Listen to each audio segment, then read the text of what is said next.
Mihin EFT:n teho perustuu?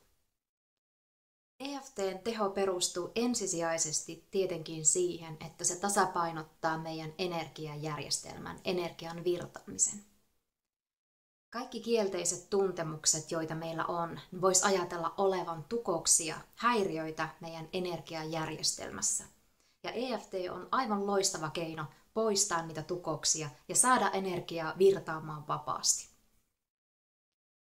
Aina silloin, kun meillä on joku stressireaktio päällä, niin sitä edeltää tietty syntymekanismi.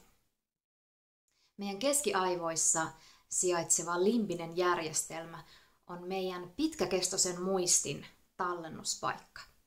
Ja sinnehän tallentuu myöskin tietysti kaikki kokemukset meidän elämän varrelta, eli myös kielteiset kokemukset, traumat ja niihin liittyvät negatiiviset tunteet. Ja siellä limbisessä järjestelmässä on yksi erittäin tärkeä osa nimeltä mantelitumake. Ja tämä mantelitumake on nimenomaan se paikka, jossa se kehon stressireaktio syntyy. Mantelitumaketta on nimitetty myös aivojen palovarottimeksi, ja se on itse asiassa aika kuvaava nimi. Koska joka kerta, kun joku vaara uhkaa meitä, niin mantelitumake alkaa hälyttämään ja saa silloin kehon kytkemään päälle sen stressireaktion. Eli stressireaktion alkuperäinen tarkoitus on nimenomaan pitää meidät hengissä, suojella meitä.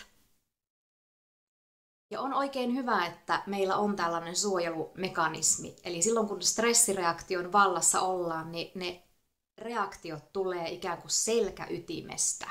Eli siellä ei ole kauheasti harkinta-aikaa silloin, vaan silloin me toimitaan automaattiasetuksilla. No nyt kun se limbinen järjestelmä sinne tallentaa niitä kokemuksia ja tunteita meidän elämän varrelta, niin joihinkin niihin liittyy negatiivisia tunteita. Ja usein sitten tällaisten tunteiden ja muistojen kanssa käy niin, että silloin kun ne muistot aktivoituu meissä, eli joku tilanne arkisessa elämässä saa aikaan sen, että me muistetaan joku negatiivinen muisto, johon liittyy jotakin syyllisyyttä, häpeää, pelkoa tai muuta sen kaltaista tunnetta, niin se on aina stressireaktio meissä. Eli mantelitumake alkaa hälyttämään, että hei, nyt ei olla turvassa, nyt tapahtuu jotakin.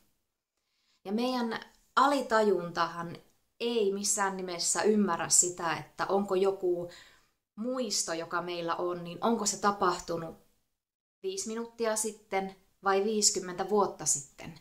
Vaan aina kun me energeettisesti mennään siihen muistoon, eli se aktivoituu, niin meidän hermosto käyttäytyy niin kuin juuri nyt olisi se vaaratilanne päällä.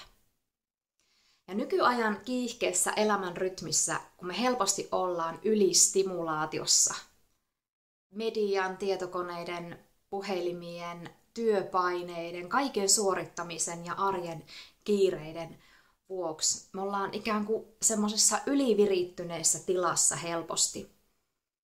Niin se vielä edesauttaa sitä, että se mantelitumake hälyttää vähän väliä. Ei tarvita kuin joku pieni tilanne, joka sitten saa sen stressireaktion aikaiseksi. Ja mitä stressaantuneempia me ollaan, sitä pienempi häiriötekijä siihen riittää, että se reaktio kytkeytyy päälle. Ja pahimmillaan käy niin, että ollaan sellaisen kroonisen stressin vallassa. Ja sehän ei ole terveydelle missään nimessä hyvä asia, vaan stressireaktion tarkoitus on alun perin se, että se pitää meidät suojassa ja se kytkeytyy päälle tarvittaessa ja on hetken aikaa päällä ja sitten kun tilanne on ohi ja ollaan turvassa, niin sitten rauhoitutaan ja rentoudutaan. Mutta jos on käynyt niin, että stressi on aktiivisena suurimman osan aikaa, niin silloinhan meidän energiajärjestelmä ja meidän hermosto on häiriötilassa. Ja siihen esimerkiksi EFT on aivan verraton apu. Mantelitumake hälyttää aina silloin, kun joku vaara uhkaa meitä.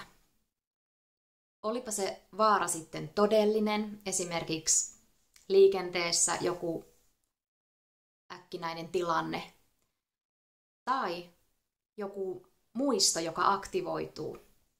Joku sun kielteinen muisto tai joku, johon liittyy pelkoa tai syyllisyyttä, häpeää. Tai sitten ihan vaan stressi ja kiire.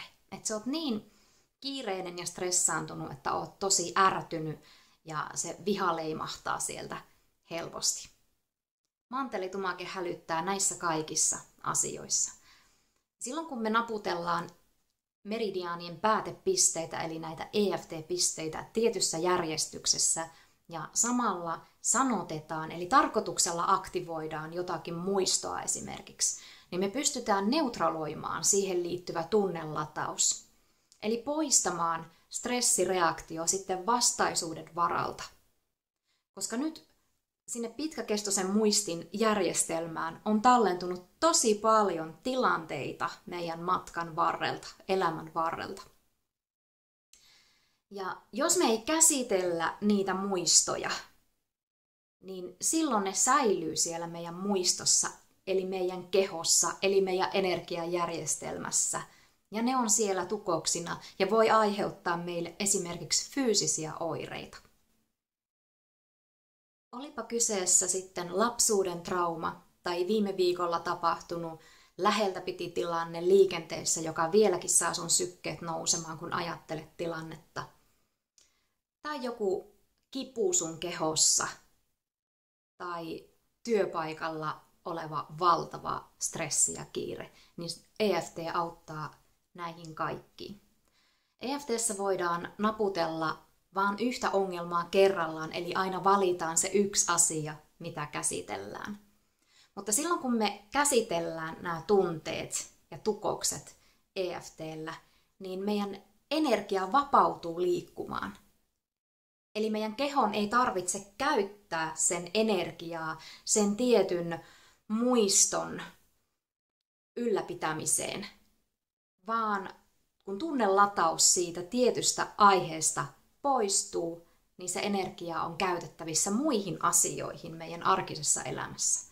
Se on just niin yksinkertaista. Ja tuut sen huomaamaan sitten, kun alat naputella systemaattisesti. Naputtelua kannattaa kokeilla ihan kaikkiin asioihin.